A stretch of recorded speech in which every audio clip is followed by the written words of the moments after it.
भारत माता की, भारत माता की, भारत माता की जय जय श्री राम, जय जय श्री राम। সবাইকে প্রভু শ্রী চৈতন্য দেবের মাটি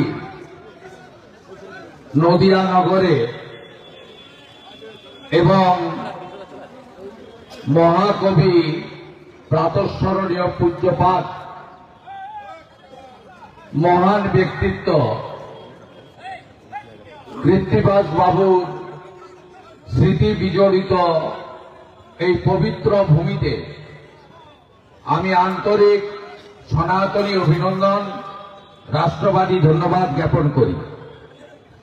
আজকের এই কর্মসূচিতে সভাপতিত্ব করছেন পঞ্চায়েত সমিতির সভাপতি মাননীয় নৃপেন মণ্ডল মহোদয়, সঞ্চালনা করছেন সহকারী সভাপতি লড়াকু নেতা চঞ্চল চক্রবর্তী, আয়োজক ব্যবস্থাপক গ্রাম পঞ্চায়েতের প্রধান বর্ষিয়ান পরিমল বাবু সহ সমস্ত পঞ্চায়েতের প্রতিনিধিবৃন্দ, পঞ্চায়েত সমিতির সদস্য কর্মাধ্যক্ষ ইত্যাদি বৃন্দ, সবাইকে আমার কৃতজ্ঞতা।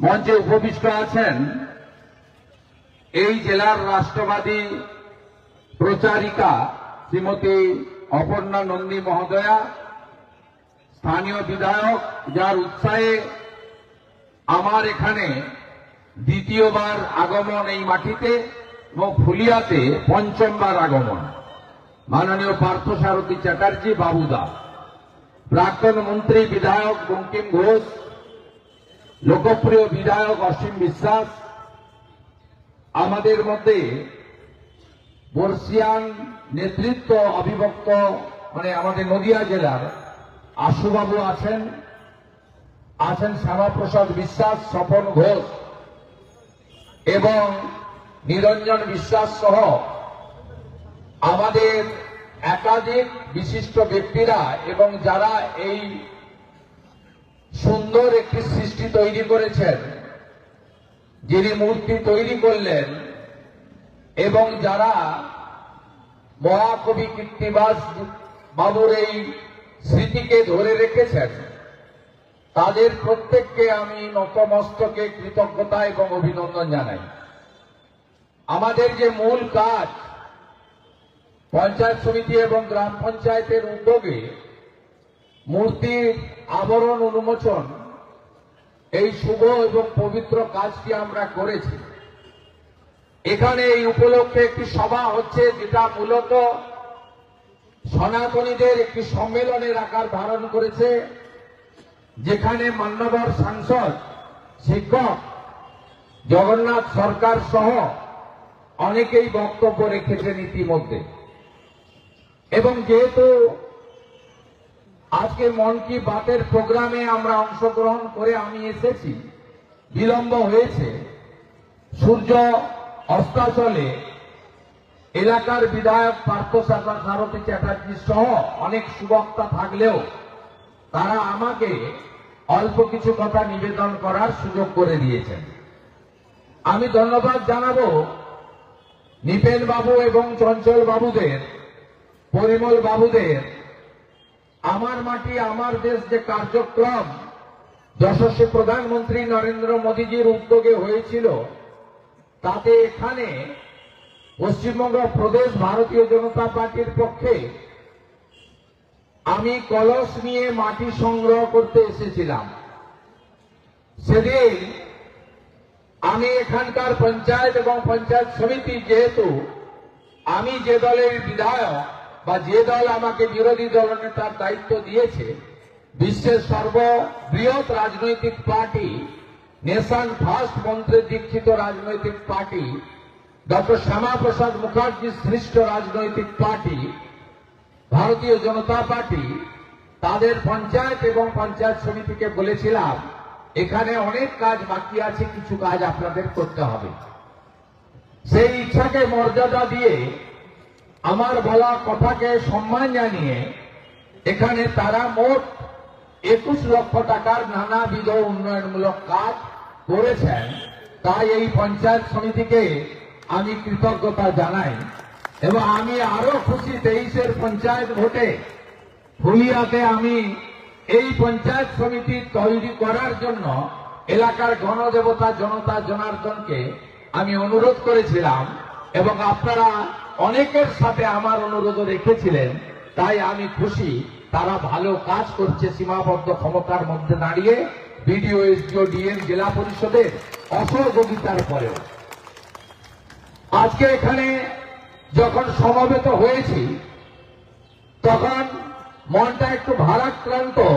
কোচবিহার জেলার মেখলিগঞ্জে আমাদের একটি ছোট্ট 11 বছরের বাচ্চা মেয়ে, তাকে একটা 60 ঊর্ধ্ব বা তারও আরো বেশি হবে বয়স্ক বৃদ্ধ তাকে ধর্ষণ করেছে। সেই লোকটার নাম হচ্ছে, আসামির নাম হচ্ছে এনামুল মিয়া।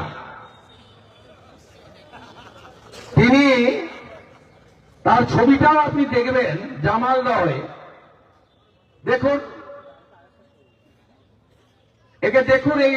এই লোকটা 11 বছরের, খুঁজলে হয়তো দেখা যাবে এর সঙ্গে রোহিঙ্গা বা বাংলাদেশি মুসলমানদের যোগাযোগ রয়েছে এবং এরা পশ্চিমবঙ্গটাকে ধ্বংস করার জন্য যা যা করার সব করছে। আর আমরা অবাক হয়ে যাই, এখানকার পুলিশ প্রশাসন, রাজ্য সরকার এদের বিরুদ্ধে কোনো ব্যবস্থা গ্রহণ করে না।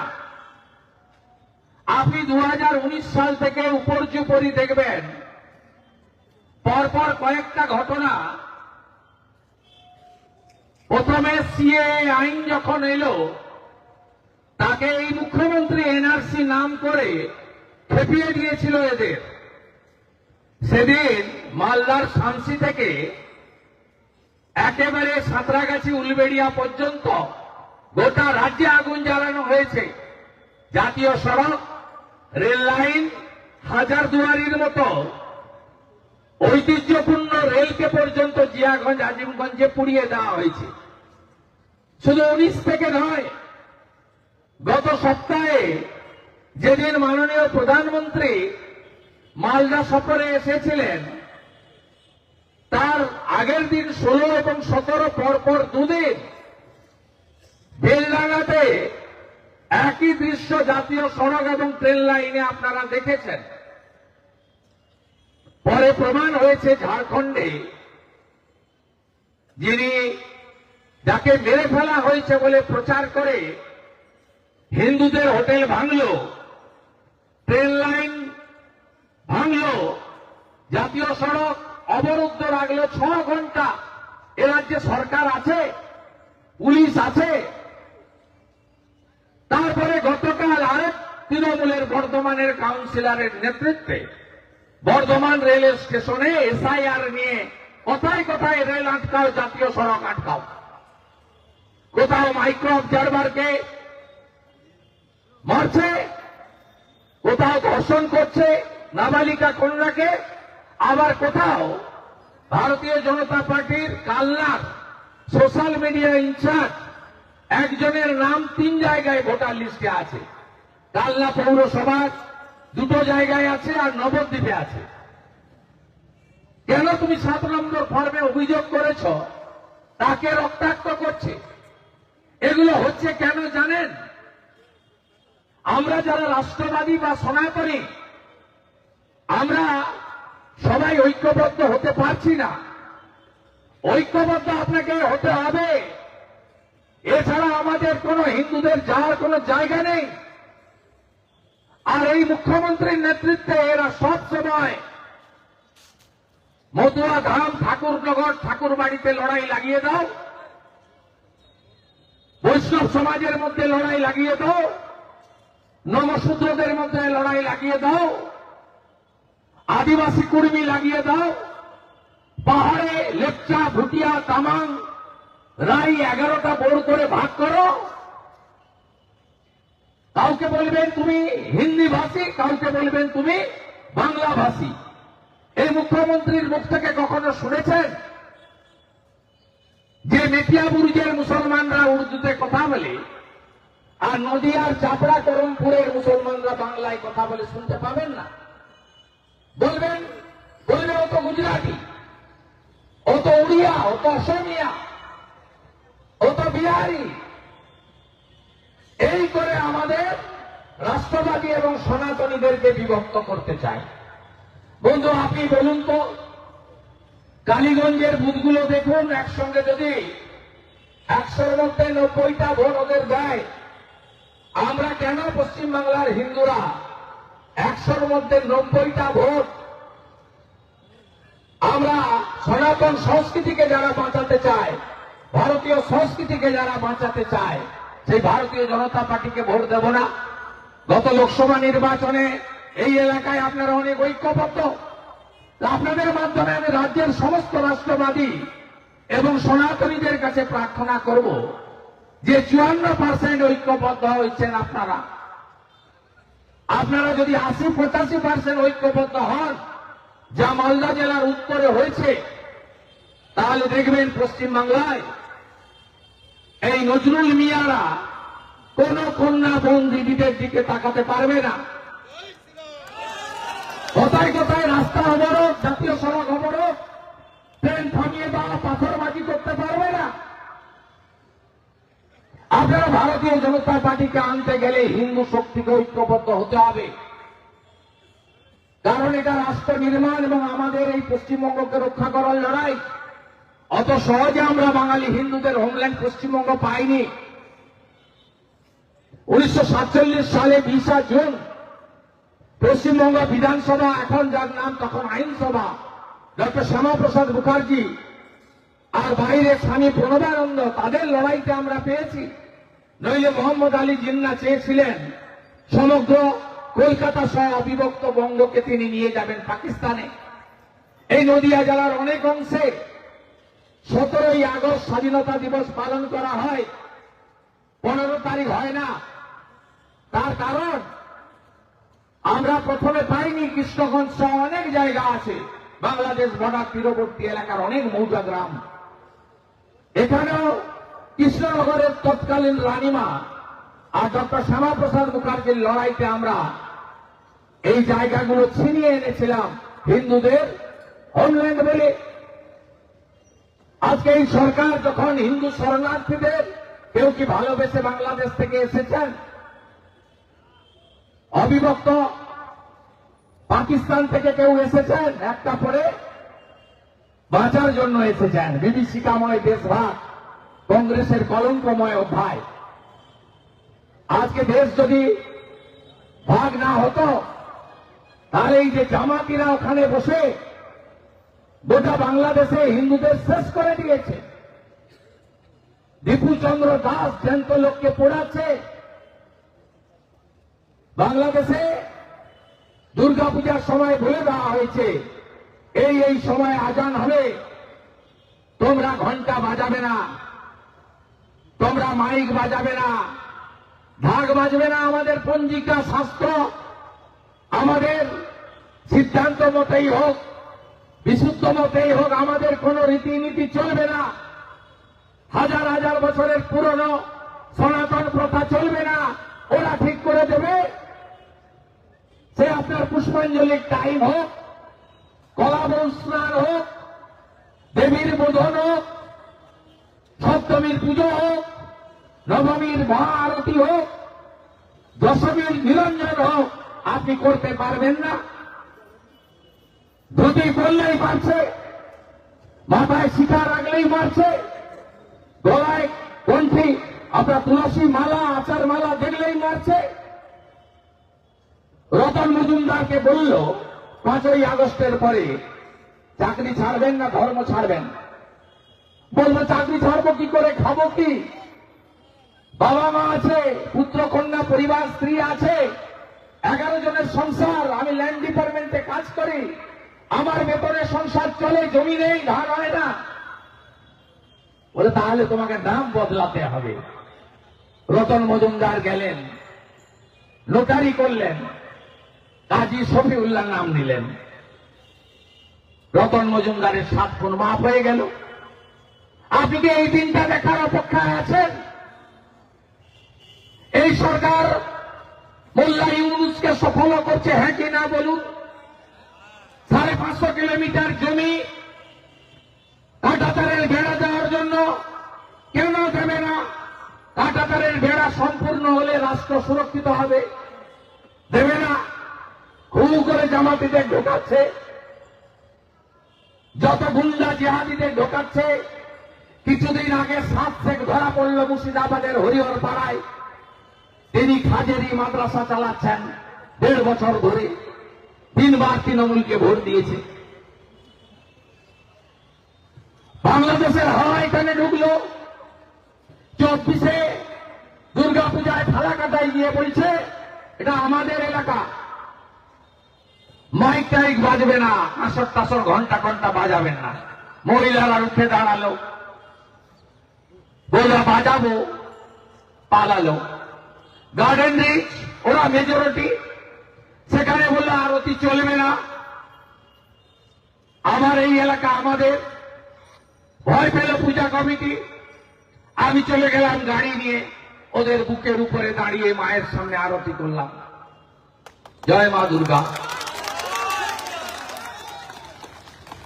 এবছর 25-এ গত বছর সূর্যনগর কাকদ্বীপ মা কালীকে প্রিজন ভ্যানে তুলল পিসিমনের পুলিশ। যারা বেলডাঙ্গা হলে, ধুলিয়ান শামশেরগঞ্জ হলে যে পুলিশ টেবিলের নিচে ঢোকে শাটার নামিয়ে দেয়, এখানে যখন বেথুয়া নাকাশিপাড়া জ্বলছিল এদের টিকি খুঁজে পাওয়া যায়নি, তারা মা কালীকে প্রিজন ভ্যানে তুলল। জগদ্ধাত্রী পুজোয় মূর্তি ভাঙল মন্দির বাজারে, কুলপিতে বজরংবলীর মূর্তি ভাঙল। এই সরস্বতী পুজোর আগে পূর্ব মেদিনীপুরের বৈশাদল, নদিয়া জেলার কৃষ্ণনগরে যারা দেবী মূর্তি বানাচ্ছিলেন সব মূর্তি ভেঙে তছনছ করে দিল।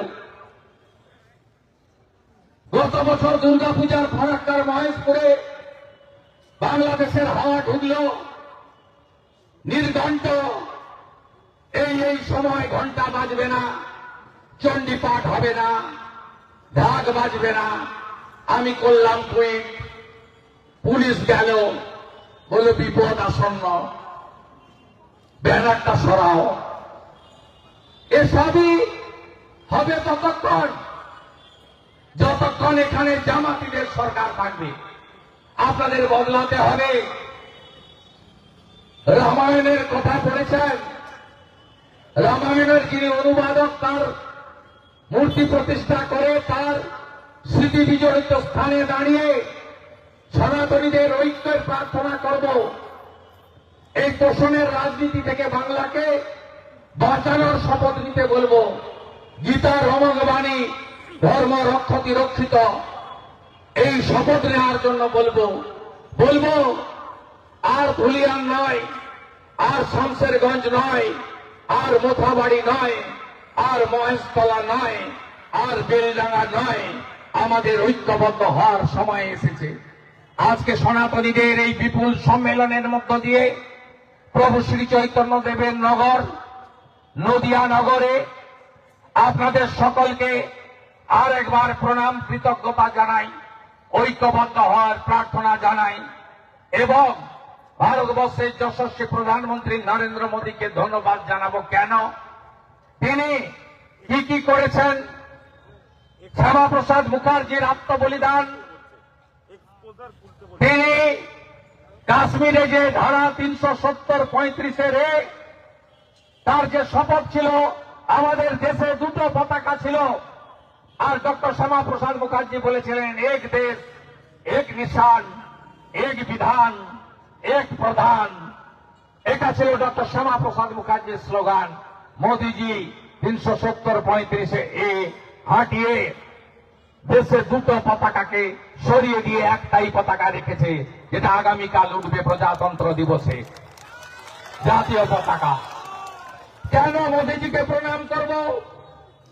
নরেন্দ্র মোদীজি একদিকে বাংলাদেশি মুসলিম অনুপ্রবেশকারীদের বের করানোর জন্য বলছেন, অমিত শাহজি পাটনাতে বলছেন পহলে ডিটেক্ট অর্থাৎ চিহ্নিত করো, তারপরে ডিলিট করো, তারপরে ডিপোর্ট করো।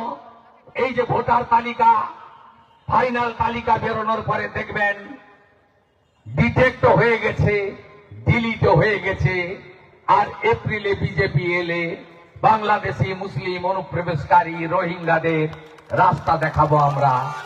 যে পথে এসেছ ওই পথে back to the pavilion. Election commission carbolic acid ঢেলে দিয়েছে গর্তে, সব সাপ এখন বেরিয়ে এসেছে রাস্তায়। হ্যাঁ, আপনাদের কারো কারো কাছে নোটিশ আসছে, নামের ভুল। হিন্দুরা বিচলিত হবেন না, হবেন না। এটা ইলেকশন কমিশনের কোনো দোষ নেই। 90,000 বিএলও দিয়েছে রাজ্য সরকার, ডাটা এন্ট্রি অপারেটর দেয়নি। বিএলওদের অনেকেরই ভুলের জন্য, স্পেলিং ভুলের জন্য আজকে আপনারা ডাক পাচ্ছেন। একটু সহযোগিতা করুন। এটা পরিচ্ছন্ন করার লড়াই, এটা ডিটেক্ট এবং ডিলিট করার লড়াই, অভারতীয়দের রাস্তা দেখানোর লড়াই। তাই আপনাদের সবার সহযোগিতা করা উচিত, একটু অসুবিধা হলেও মেনে নেওয়া উচিত, এই আবেদন করব। কেন মোদীজিকে প্রণাম করব? 492 বছর পরে অযোধ্যার রাম মন্দির আমাদের স্বপ্ন। 3.5 লাখ হিন্দু শহীদ হয়েছে, 85 বার আক্রমণ করেছে, রাম মন্দির হয়েছে। নরেন্দ্র মোদীজি প্রধানমন্ত্রী না থাকলে রাম মন্দির কোনোদিন হতো না, যতই সুপ্রিম কোর্ট অর্ডার দিক না কেন। তাই মোদীজিকে প্রণাম করব। আদি গুরু শঙ্করাচার্যের সমাধিস্থল পুনর্নির্মাণ, কাশী বেনারসের নতুন করে সাজানো, উজ্জয়িনীর মহাকাল মন্দিরকে নবরূপ দেওয়া, এটা নরেন্দ্র মোদীজি ছিল বলে মোদী হ্যাঁ তো মুমকিন হ্যায় সনাতন সংস্কৃতি বেঁচে আছে। কানাডা থেকে মা অন্নপূর্ণার মূর্তিকে ফিরিয়ে এনে সম্মানের সঙ্গে স্থাপন করার কাজ নরেন্দ্র মোদীজি করেছেন, আর কেউ করতে পারেনি। তাই মোদীজির সঙ্গে সমস্ত রাষ্ট্রবাদীরা আমরা সবাই থাকব। আর একটা কথা বলে শেষ করব, কে কে চান পশ্চিম বাংলার মাটিতে বাবরের নাম লেখা হোক? চান নাকি? চান না তো? মমতা ব্যানার্জি থাকলে বাবরের নাম লেখা হবে, অলরেডি শিলান্যাস হয়ে গেছে। মমতা ব্যানার্জি ছাড়া আর যারা ঘুরে বেড়াচ্ছে, হুমায়ুন কবির, নৌসাদ সিদ্দিকীরা, তারা যদি কোনোভাবে আসে বা নিয়ন্ত্রক হয় তাহলেও বাবরের নাম লেখা হবে। আজ যদি বিজেপি আসে, হিন্দু মন্দির বানাবে, মুসলিম মসজিদ বানাবে, শিখ গুরুদ্বারা বানাবে, we have no objection. Mughal পাঠানের নাম লিখতে দেব না, লিখতে দেব না। বিজেপিকে আনলে বাবরের নাম মোছা হবে। শুধু বাবর নয়, যত মোগল পাঠানের নাম আছে, আকবর, শাহজাহান, ঔরঙ্গজেব, হুমায়ুন, সবার নামই মোছা হবে। কারণ এরা কেউ ভারতীয় নয়, এরা হানাদার। মন্দির ভাঙতে, ধর্ম পরিবর্তন করতে, আমার মা বোন বেটির ইজ্জত নেওয়ার জন্য এসেছিল। এদের নাম স্বাধীন ভারতে আর এই বঙ্গভূমিতে আমরা লিখতে দেব না, দেব না, দেব না। সবাই ভালো থাকবেন। অনেক বলে দিয়েছি, আবার দেখা হবে। 5 বার হয়ে গেল এখানে। পঞ্চায়েতে এসেছি, আমার মাটি আমার এতে এসেছি, বিধানসভায় এসেছি, তারপরে আমাদের গিরিরাজ সিং বস্ত্রমন্ত্রীর সঙ্গে সরকারি অনুষ্ঠানে এসেছি। আজকে পঞ্চায়েত সমিতির অনুষ্ঠানে এলাম মহাকবি কীর্তিবাস ওঝার মূর্তি উন্মোচন করার জন্য। আপনারা সবাই আমার প্রণাম নেবেন। গৌরনিতাই প্রেমানন্দের, গৌরনিতাই প্রেমানন্দের, গৌরনিতাই প্রেমানন্দের।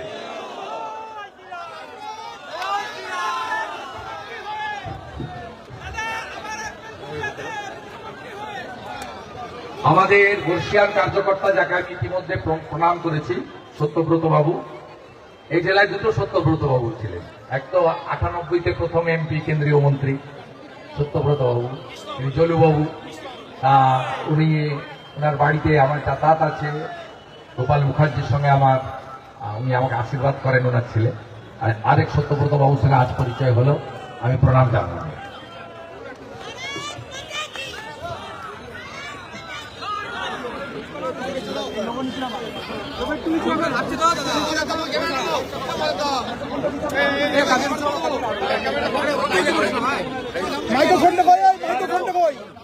জলপাইগুড়ি হাসপাতালে দেখা যাচ্ছে একটা কুকুর সদ্য জাতের মৃতদেহ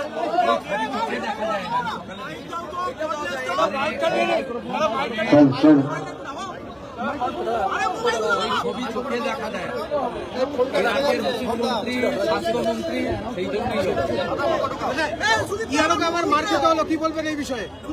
ইয়ারোকে আবার মার খেতে হয়েছে।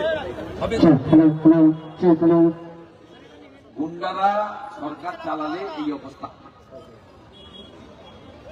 আমি গত পরশুদিনই বলেছি, ইলেকশন কমিশনের ফুল বেঞ্চের উচিত সুপ্রিম কোর্টে চলে যাওয়া, সেখান থেকে স্পেসিফিক অর্ডার এলো একদম এই গুন্ডাদের সোজা করে দেওয়া। বলুন আরেকটা প্রশ্ন রাখবো, জলপাইগুড়ি মুখ্যমন্ত্রী ভোটার যে পালন করছে ইলেকশন কমিশন, অথচ ইলেকশন কমিশন তারা শুধুমাত্র পাপেট হিসেবে কাজ করছে, বিজেপির পাপেট হিসেবে কাজ করছে। কে বলছে? ওনার অসুবিধা হচ্ছে, আর রিজার্ভটা নেই, ক্যামেরা বন্ধ করেছে, আমার কাছে প্রমাণ 7 দফাতে 4,000 4,500। এইখানে নদিয়া জেলাতে পঞ্চায়েত ভোটে ব্যালট গিলে ফেলেছিল তৃণমূলের লোক, হ্যাঁ কি না? ওরা ভোটারদের করছে, ভোটারদেরকে বিশ্বাস করেনি ওরা। কদিন আগে যে মুকুটমণি জিতেছে, এটা ভোট হয়েছিল নাকি? ভোট হয়েছে।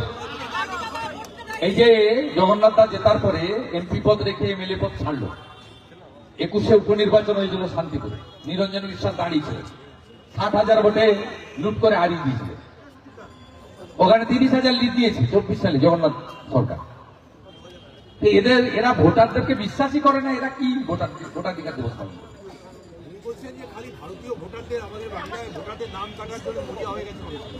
মরিয়া হয়ে গেছে কমিশন বাংলাদেশি মুসলিম ভোটারদের নাম কাটার জন্য, আর খালা ওই জন্য বিচলিত, চিন্তিত।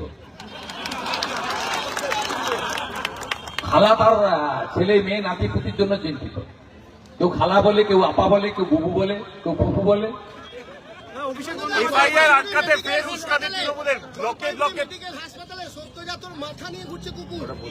ভয়ঙ্কর চিত্র, ওই ছবি দেখা যায় না, আমি অনেক আগে পেয়েছি সকালে। স্বাস্থ্য অনেক আগে জলাঞ্জলি দিয়েছে। হসপিটালে যেদিন অভয়া রেপ এবং খুন হয়েছে হসপিটাল প্রিমিসেসের মধ্যে, সেদিনই তো লোক জেনে গেছে যে কোনো হসপিটাল সুরক্ষিত নয়, যে হসপিটালে ডাক্তার বোন সুরক্ষিত থাকে না। দুর্গাপুর আইকিউ সিটিতে মেডিকেল কলেজের সেকেন্ড ইয়ারের স্টুডেন্ট সুরক্ষিত থাকে না। সেই হসপিটালে আপনি কি করে ভাবেন যে রোগীরা সুরক্ষিত থাকবে? এই জন্য প্রত্যেক মাসে 20 লক্ষ করে রোগী পশ্চিমবঙ্গ ছেড়ে কখনো ভেলোর, মুম্বাই টাটা সেন্টার, দেবী সেটির বাঙ্গালোরে চলে যায়, এখানে চিকিৎসা করাতে পারে না, তাদের টাকা দিয়ে করাতে হয়। তার কারণ উনি আয়ুষ্মান ভারত এখানে চালু করেননি, আর স্বাস্থ্য সাথীর ভুয়া কার্ড পশ্চিমবঙ্গের বাইরে কোথাও চলে না, পশ্চিমবঙ্গও চলে না। রানীচকের ঘটনাটাকে কি বলবেন দাদা? রানীচকে যে ঘটনাটা তৃণমূল ঘটালো কালকে, সেটাকে কি বলবেন? এইটা হঠাৎ করে ওদের জিহাদি আক্রমণ। শিডিউল কাস্ট পাড়াতে রাত্রি 12:30টার সময় ঢুকে জিহাদি আক্রমণ হয়েছে। জিহাদি আক্রমণ হয়েছে এবং পুলিশ সুযোগ করে দিয়েছে। তফসিলি মায়েদেরকে অত্যাচার করেছে, 5 জন হসপিটালে গেছেন, 1 জন এখনো ভর্তি আছে। ওটা কমপ্লিটলি শিডিউল কাস্ট এলাকা, হরিজনপুর পাড়া, যাদেরকে আমরা প্রণাম করি, শ্রদ্ধা করি। তাদের উপরে আক্রমণ করেছে, এটা জিহাদি জঙ্গিদের আক্রমণ। এবং যারা একাধিক মার্ডার কেসে অভিযুক্ত বিভিন্ন সময়, তাদেরকে দিয়ে করেছে। শান্তিপুরে কৃত্তিবাস ট্রাস্ট তারা 15 বিঘা জমির উপরে অযোধ্যা রাম মন্দিরের আদলে একটা রাম মন্দির তৈরি করেছে। ট্রাস্ট বলছে এর মধ্যে কোনো রাজনীতির ছোঁয়া থাকবে না, শুধু ভক্তরা মিলে করবে। ঠিক কথা বলেছি। সমস্ত হিন্দু মন্দির নির্মাণ হিন্দুদের নিধিতে তৈরি হয়, এবং সেই কারণে এমপি ল্যাড বলুন, এমএলএ ল্যাড বলুন, পঞ্চায়েতের টাকা, সরকারি টাকা, কোন ধর্মীয় প্রতিষ্ঠান, শুধু মন্দির নয়, মসজিদ, গুরুদ্বারা, গির্জা, চার্চ, কোথাও দেওয়া যায় না। আপনার যখন সোমনাথ মন্দির ভেঙে দিয়েছিল, তারপরে হিন্দুরাই কিন্তু নিধি সংগ্রহ করে সোমনাথ মন্দিরকে পুনর্নির্মাণ করেছিল, তৎকালীন রাষ্ট্রপতিকে উদ্বোধনে ডেকেছিল। একইভাবে 500 বছরের সংগ্রামের পরে অযোধ্যার রাম মন্দির তৈরি হলো, এটা হিন্দুদের নিধিতে। আপনি 10 টাকা দিয়েছেন, আমি 50 টাকা দিয়েছি, পার্থদা 100 টাকা দিয়েছে, অপর্ণামন 200 টাকা দিয়েছে, যার যা সাধ্য অনুযায়ী দিয়েছে। 2,500 কোটি টাকা খরচ হয়েছে, 3,500 কোটি টাকা গোটা পৃথিবীর হিন্দুরা দিয়েছে। অর্থাৎ এই লোকটা যেটা বলেছে ভক্তর জায়গায় ওই শব্দটা হবে হিন্দুদের নীতিতে তৈরি হবে। কোন হিন্দু মন্দিরে অন্য লোকের অর্থ গ্রহণ করা যায় না, ঠিক কথা বলি। ভক্তের জায়গায় ভক্ত মানে রাম মন্দিরের ভক্ত তো আর মুসলিমরা হবে না, হিন্দুরাই। দাদা দুর্গাপুরে গীতা বিতরণ করতে গিয়ে মারধর করা হলো জিতেন্দ্র তিওয়ারিকেও। দুর্গাপুরে জিতেন্দ্র তিওয়ারির উপর আক্রমণ, গীতা বিতরণ করছিলেন, সেখানেও তৃণমূলের লোক এসে মারধর ভয় পাচ্ছে হিন্দুদের ভয় পাচ্ছে খালা, ওই জন্য লাগিয়ে দিয়েছে। দাদা হুমায়ুন কবির বলছে রাম মন্দিরে সাহায্য করতে চান, তিনি রাম মন্দির তৈরিতে সাহায্য করতে চান হুমায়ুন কবির, কি বলবেন? কেউ নেবে না, আমাদের বিধিবিধানে নেই। উনি যে নামটা লিখেছেন সেই নামটাই বিজেপি এলে মোছা হবে, বাবরের নাম লেখা যাবে না। উনি টাকা আছে মসজিদ বানান না, 100টা বানান, কোনো আপত্তি নেই। বাবরের নাম লিখতে দেবো না। কিছুদিনের মধ্যে রাজ্যে বড় কেলেঙ্কারি আসতে চলেছে, কিছুদিনের মধ্যে রাজ্যের বড় কেলেঙ্কারি সামনে আসতে চলেছে, সেটা আসলে রাষ্ট্রপতি শাসন করা উচিত, না হলে বন্ধ করতে হবে বলছেন অভিজিৎ গাঙ্গুলি। উনি দীর্ঘদিন ধরে বিচারপতি ছিলেন এবং অত্যন্ত সজ্জন ব্যক্তি, জ্ঞানী ব্যক্তি, এবং দুর্নীতির বিরুদ্ধে লড়াইতে অনেকেই ওনাকে আইকন হিসেবে মনে করে। ওনার কাছে নিশ্চয়ই স্পেসিফিক কিছু তথ্য আছে, উনি যখন বলেছেন নিশ্চিত সময় মতো করবে। আর আমার সঙ্গে ওনার ওয়ার্কিং রিলেশন আছে, টকিং টার্ম আছে, আমি ওনার সঙ্গে কথা বলবো। ওনার মন্তব্য নিয়ে বাইরে মিডিয়ার কাছে আমার বলার দরকার নেই, he is my senior colleague. Amit শাহর খবর নিয়ে কিছু বলবেন? অমিত শাহ আসছে 30 তারিখ 31 তারিখ, তার আগে সেন্ট্রাল প্রেসিডেন্ট আসছেন পার্টি। এটা দলগত কর্মসূচি, দলের স্পোক্সপারসন জানিয়ে দেবেন পূর্ণাঙ্গ কর্মসূচি। আর আমাদের রাষ্ট্রীয় সভাপতি 27 তারিখে আসছেন, দুর্গাপুরে নামবেন এবং একাধিক কর্মসূচিতে যোগ দেবেন। এবং আমাদের স্বরাষ্ট্রমন্ত্রী প্রাক্তন জাতীয় সভাপতি অমিত শাহজিও আসাম থেকে 30 তারিখে এখানে এসে পৌঁছাবেন। দুটো কর্মসূচি রাজনৈতিক কর্মসূচি, দলের পক্ষ থেকে বিস্তারিত কর্মসূচি যেভাবে আগের দিন আপনাদের জানিয়ে দেওয়া হয়, দলের মিডিয়া ইনচার্জ জানিয়ে দেবেন। দাদা মদন মিত্র আপনাকে খারাপ কথা বলেছে, কিছু বলবেন? মদন মিত্র আপনার সম্বন্ধে খারাপ আমি এই মাতালদের কথা উত্তর দিই।